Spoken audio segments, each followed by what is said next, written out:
fundamentada a palavra. Amém, queridos? Abra comigo então João 8:6, que diz assim: isso diziam eles, tentando para o que tivessem para te acusar.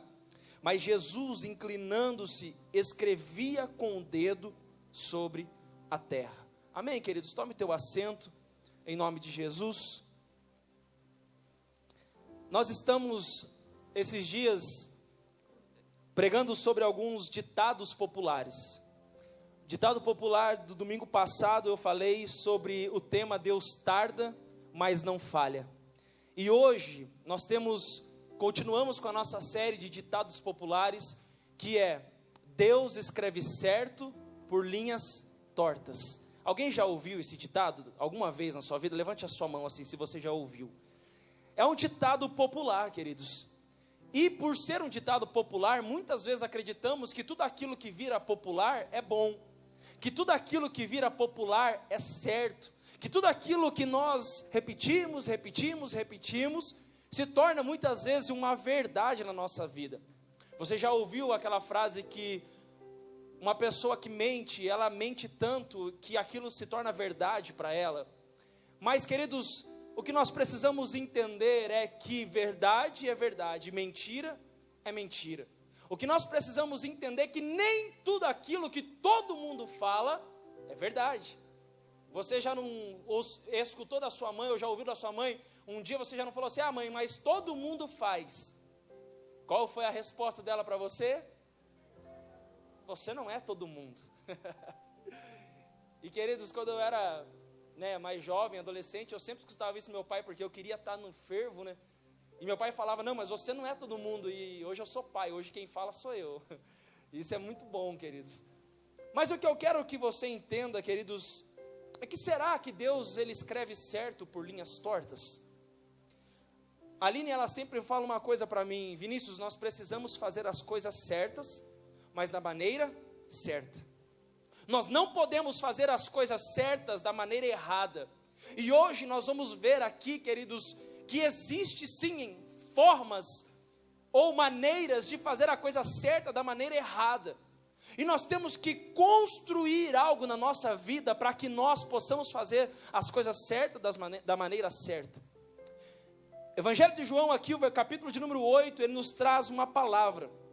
E se você for ler no começo desse capítulo, você vai ver que Jesus, ele tinha passado a noite no Monte das Oliveiras. Jesus tinha subido o monte, tinha ido orar, tinha ido jejuar. Jesus tinha ido tirar um momento a sós com Deus. Quanto tempo, queridos, eu não subo o monte para orar? Hein, pastor Luiz? Quanto tempo a gente não vê os pauzinhos, pastor Luiz, pegando fogo? Era muito normal, queridos, alguns anos atrás a gente subiu um monte para orar. Mas, Vinícius, é só lá que tem Deus? Não, querido, lá não pega celular, lá não tem televisão, lá não tem marido, lá não tem esposa, lá não tem filhos gritando. Lá é um momento particular com Deus. E sabe, queridos, o que nós precisamos entender é que este culto aqui é um culto de celebração, um culto de alegria, um culto de comunhão, que o que vai fazer a diferença na sua vida é o seu dia a dia com Deus. Não adianta você segunda, terça, quarta, quinta, sexta, sábado, nem olhar para Jesus e chegar aqui no domingo com a cara de pau, dizendo: ai, Jesus me abençoa. Nós precisamos criar um relacionamento íntimo e profundo com Deus. Você pode dizer amém? Nós precisamos nos tornar amigos, chegados de Deus. E como que nós nos tornamos amigos, chegados de Deus? Conhecendo, passando momentos a sós com Ele. E Jesus, ele se retira, e a Bíblia diz que pela manhã cedo, ele senta com uma multidão, e ele começa a ensinar da palavra, ele começa a falar da palavra. Imagine vocês, queridos, num culto onde Jesus está falando da palavra. Imagine você sentar, olhar para o mestre e ver ele explicar a palavra. Jesus está ali explicando a palavra num culto talvez como esse. E a Bíblia diz que daqui a pouco eles escutam um barulho. E quando todos olham, porque igreja é assim, querido? a atenção ela é voltada para cá, mas se acontece um barulho lá atrás, todos nós olhamos. E acontece um barulho, e quando Jesus olha, vem alguns homens arrastando uma mulher. As pessoas, sem entender, começam a abrir caminho, e a Bíblia diz que aqueles homens colocam aquela mulher no centro, no meio daquela reunião. E quando colocam aquela mulher no meio, eles olham para Jesus e dizem: olha, essa mulher acabou de ser pega em um ato de adultério. Essa mulher acabou de ser pega adulterando, Jesus. E nós trouxemos ela aqui para saber o que nós devemos fazer com ela. Como que nós devemos proceder com ela? Porque a lei de Moisés diz que ela precisa ser apedrejada até a sua morte. A primeira coisa que eu indago aqui, queridos, aonde está o homem daqui? Aonde está o cara que ela estava adulterando? Aonde estava a pessoa que ela estava cometendo esse crime, esse ato, esse pecado? Porque a Bíblia diz que trouxeram só a mulher. E não somente isso, pararam o culto e colocaram ela no centro das atenções, expondo, envergonhando, culpando, julgando, acusando. E sabe, queridos, o que eu aprendo aqui com essa história é que injustiças não acontecem só na sua vida, injustiças não acontecem só no dia de hoje, injustiças não acontecem só com você. Injustiças acontecem comigo, acontecem com você, acontecem com muitas pessoas, e estava acontecendo com aquela mulher. Mas Vinícius, você está defendendo o pecado dela? Não. Pecado, queridos, ele sempre vai ser pecado. Pecado, ele sempre vai desagradar a Deus. O pecado, ele sempre vai te distanciar do Senhor. O pecado, ele sempre vai te deixar envergonhado. O pecado, ele sempre vai tirar o temor da sua vida. O pecado, ele sempre vai te envergonhar. Porque pecado, ele vai ser sempre pecado. A palavra do Senhor diz: eu guardei a sua palavra no meu coração, para não pecar.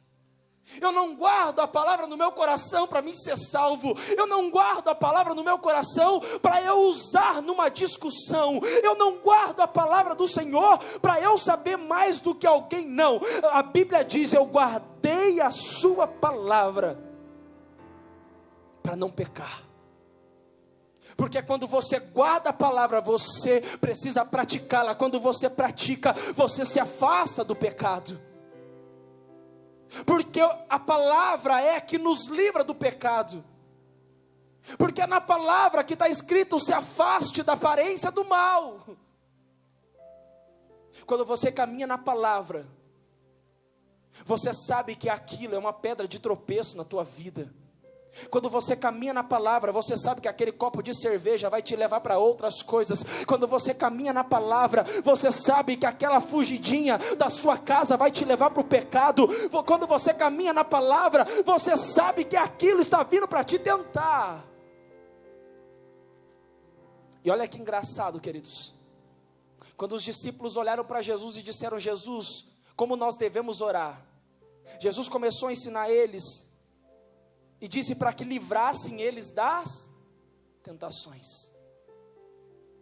Os livra, diz a oração, da tentação.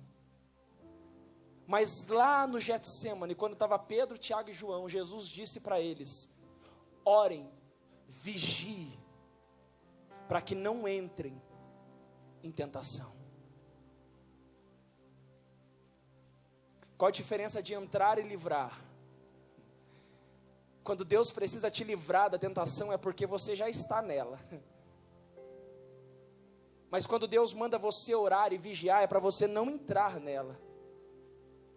A probabilidade de você pecar, queridos, é muito menor quando você não entra em tentação.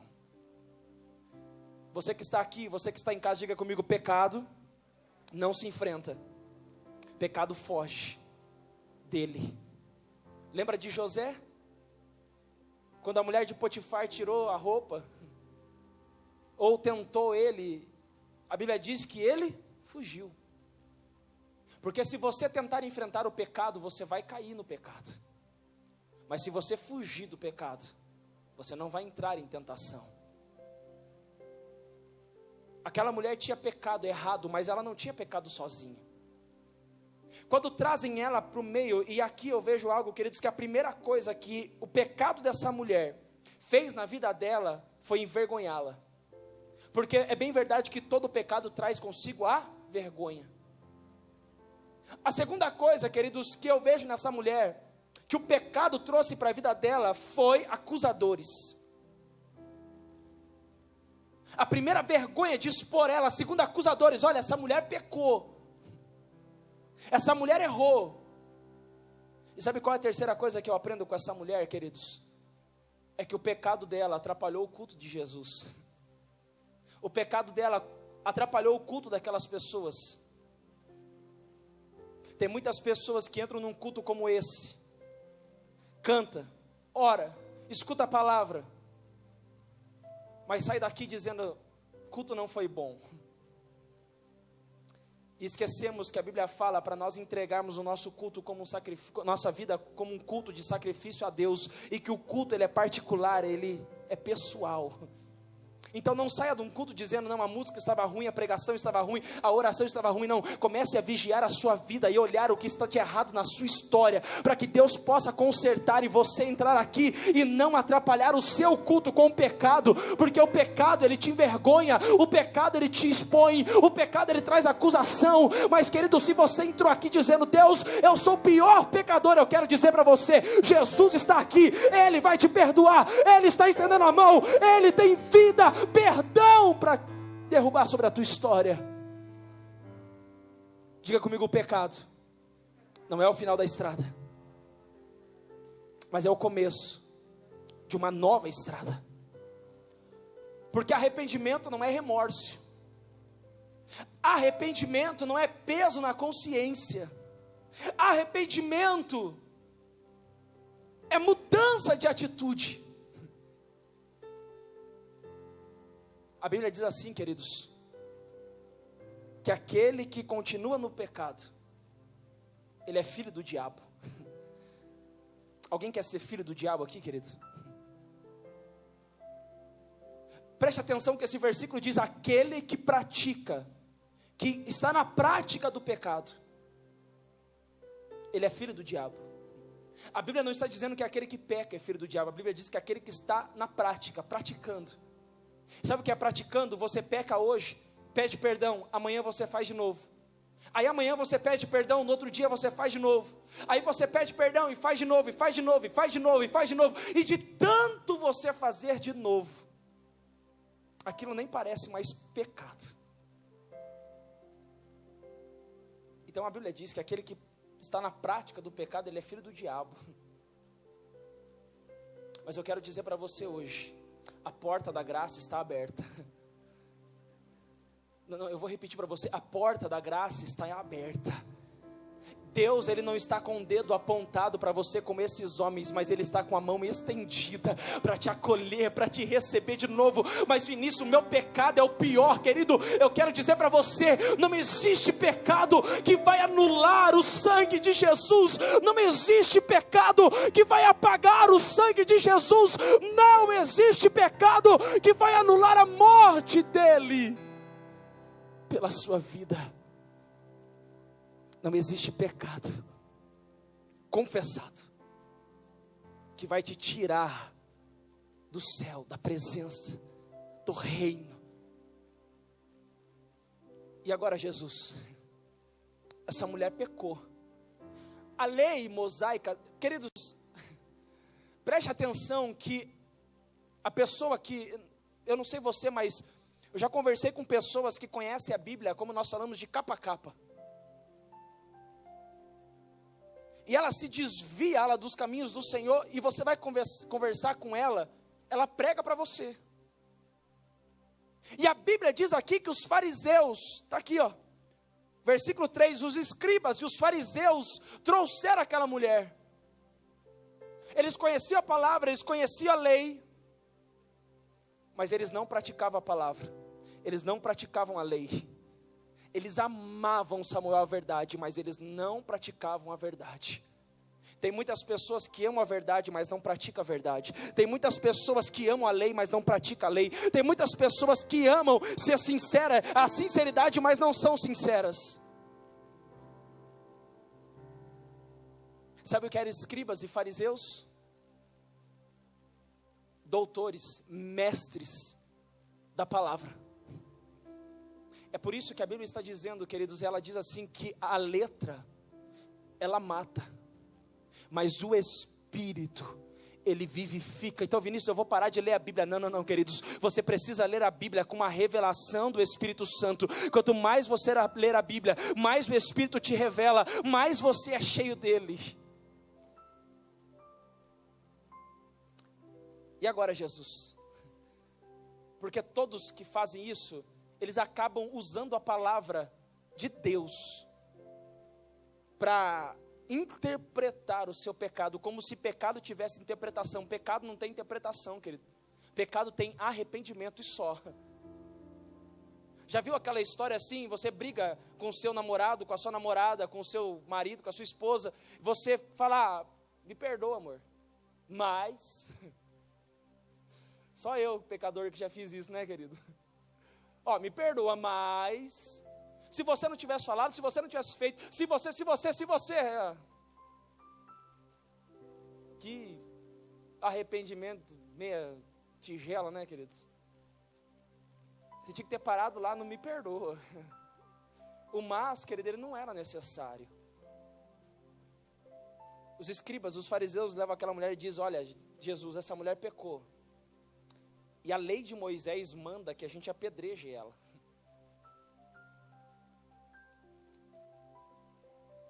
O versículo que nós lemos diz que tentando eles, sabe o que era tentando?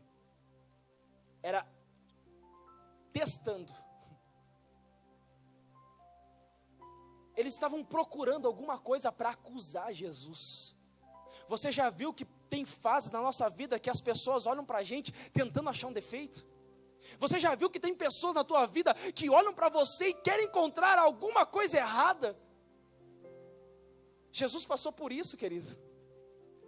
E eu digo para você, se você está passando por isso, a Bíblia diz que a maldição sem causa, ela não procede. Se estão falando mal de você e você não fez nada, continua orando, abençoando essas pessoas, porque Jesus é o teu advogado. Se as pessoas estão falando mal de você e você não fez nada, continua orando, agradecendo a Deus, porque Ele é o seu advogado. Não seja a geração mimimi, querido. Ai, está falando mal de mim. Ai, ninguém gosta de mim. Ninguém me ama. Eu faço um monte de coisa e ninguém para. Levanta o seu polegar assim para cima. Assim, ó. Isso. Olha para ele, olha para ele. Diga com voz de vencedor para mim, diga assim, eu tenho. Não, com voz de vencedor, não de derrotar o atleticano, diga, eu tenho uma identidade. Diga, eu sei quem eu sou.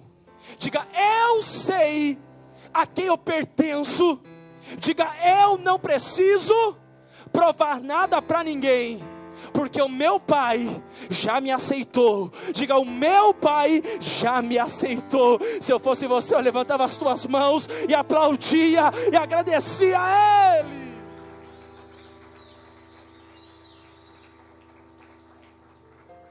Eu preciso provar para o Marquinhos que eu sou bonito. Não precisa, eu sou bonito, Marquinhos. Que camisa, hein, irmão? Camisa florida, máscara. Tudo bonito, hein, cara? Você é lindo, Marquinhos. Sabe, queridos, quando a gente quer viver uma vida provando para os outros o que a gente é, a gente acaba sendo aquilo que a gente não veio ser.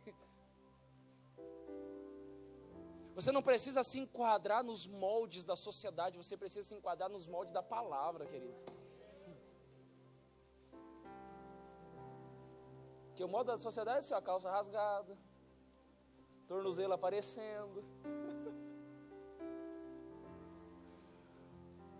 Mas eu tenho uma identidade, querido, eu tenho um caráter em Cristo, eu não preciso provar para os outros que eu sou santo, não, ele diz, sede santos, porque eu sou santo, não é o que eu vou falar que vai provar o que eu sou, mas é aquilo que eu sou, que vai provar quem ele é na minha vida, porque eu não preciso, Ricardo, provar quem eu sou, eu preciso ser aquilo que ele é, acabou. Mas chamam Jesus e diz, olha Jesus,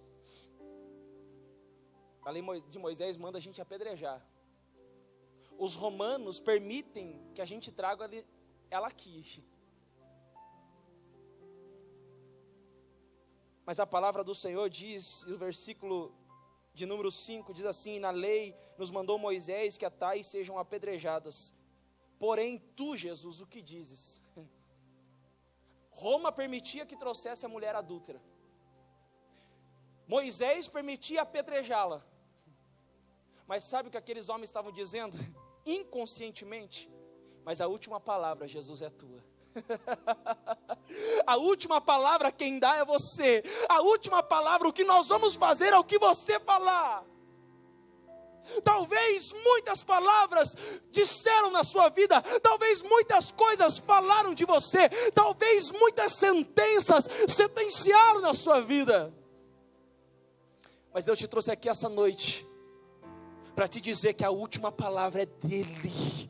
O mundo pode dizer que você não é ninguém, mas a última palavra é de Jesus. O mundo pode dizer que você não vai chegar em lugar algum, mas a última palavra é do mestre. O médico pode ter dito, olha, eu te dou 4 meses de vida, mas a última palavra é de Jesus. O seu pai, a sua mãe pode ter olhado para você e dizer, você é um drogado, você é um falido, você nunca vai chegar em lugar nenhum. A última palavra é dele. E tu, Jesus, o que dizes? Sabe por quê, queridos? Porque Jesus, se Jesus falasse assim, não mate essa mulher não, não apedreja ela não. Sabe que aqueles homens iam dizer assim, então você não é o Messias, porque você está quebrando a lei. Agora, se Jesus falasse assim, não, meta a pedra desse atleticano aí, arrebenta com ele, mata ela, até a morte. Eles iam falar assim, mas que Messias é você que prega amor e não vive amor? Jesus, que ele estava entre a cruz e a espada. E aqui está o tema dessa mensagem. Deus escreve certo por linhas tortas? Não. Ele conserta a linha. Ele conserta a história. Ele conserta a vida para escrever uma história com os seus dedos. Porque Jesus não disse que aquela mulher não pecou. Jesus não foi conivente com o pecado dela. Mas a Bíblia diz, eu não sei se a câmera vai pegar para quem está em casa aí, se não for, a Bíblia diz que Jesus, ele abaixou, ele se inclinou e começou a escrever na terra. Parecia que Jesus estava falando para eles, o mesmo dedo que escreveu lá no Sinai, é o mesmo dedo que está escrevendo agora.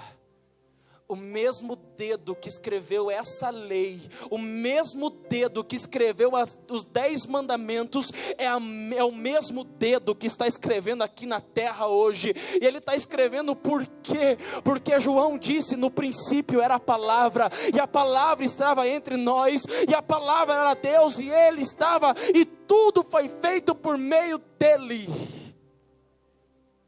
Sabe o que Jesus estava dizendo para eles, queridos? Só com aquele gesto, vocês me trazem a lei, mas sou eu que escrevo a lei. Jesus está inclinado escrevendo, e naquele momento ele não quebra a lei, mas ele vem cumprir aquilo que ele veio fazer, ele veio trazer a graça. O que é a graça, Vinícius? É o favor imerecido. Eu não mereci estar vivo, e a graça dele me alcançou. Eu não merecia estar vestindo essa roupa e a graça dele me alcançou. Eu não merecia estar aqui em cima de jeito nenhum, mas a graça dele me alcançou. É um favor que eu não mereço. Jesus está escrevendo, cumprindo o que ele disse em Filipenses: eu me esvaziei da minha glória. Se inclinou, se humilhou. Mas a Bíblia diz que ele levanta. Ele olha para aqueles homens e ele diz: quem não tiver pecado entre vocês, que atire a primeira pedra.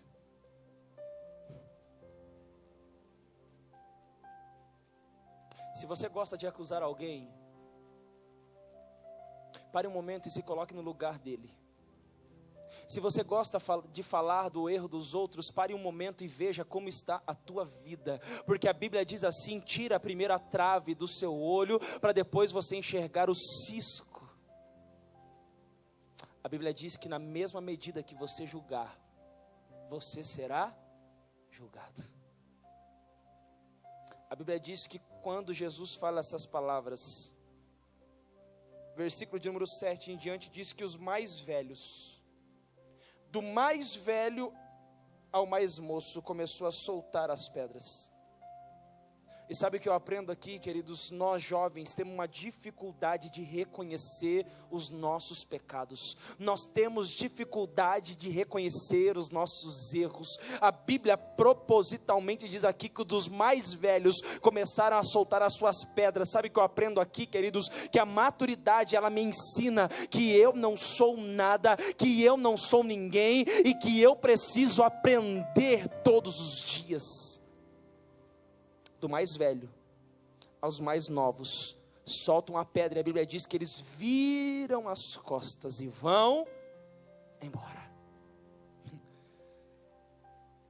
Se eu fosse aquela mulher, eu tinha aproveitado e tinha, mas sabe o que a Bíblia diz? Que aquela mulher, ela permanece ali.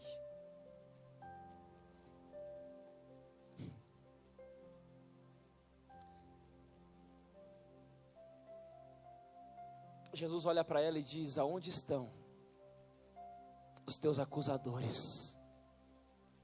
Cadê aquelas pessoas que estavam falando mal de você? Cadê aqueles que vieram te arrastando para cá com pedras nas mãos já para acabar com a sua vida? Cadê aquelas pessoas que armaram tudo isso para te apedrejar até a morte? Cadê?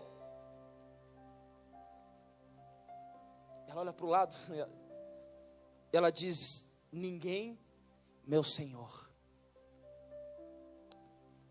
Essa resposta dela, queridos,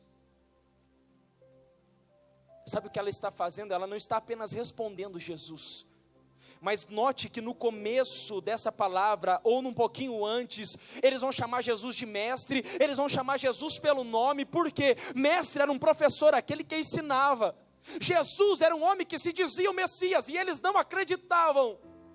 Mas aquela mulher diz: ninguém, meu Senhor. Só há uma forma de você, queridos, se arrepender verdadeiramente. É quando você reconhece Jesus como o Senhor da sua vida. Ela não deu apenas uma resposta para Jesus, ela disse: meu Senhor. Em outras palavras, ela estava dizendo: eu me arrependo, Jesus, eu me arrependo. Você a partir de hoje é o meu Senhor. Eu quero que você entre na minha vida. Eu quero que você mude a minha história.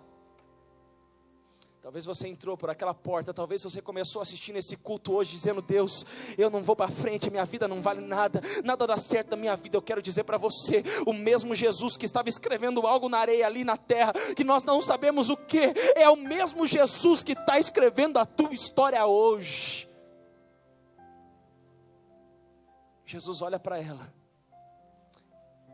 e diz: vá, porém não peques mais. Sabe o que Deus estava dizendo? Sabe o que Jesus estava dizendo para ela?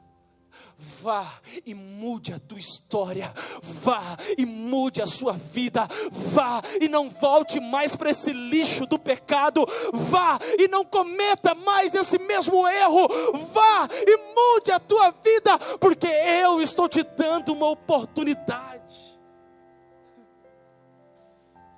Será que eu e você precisamos de uma nova oportunidade hoje, queridos?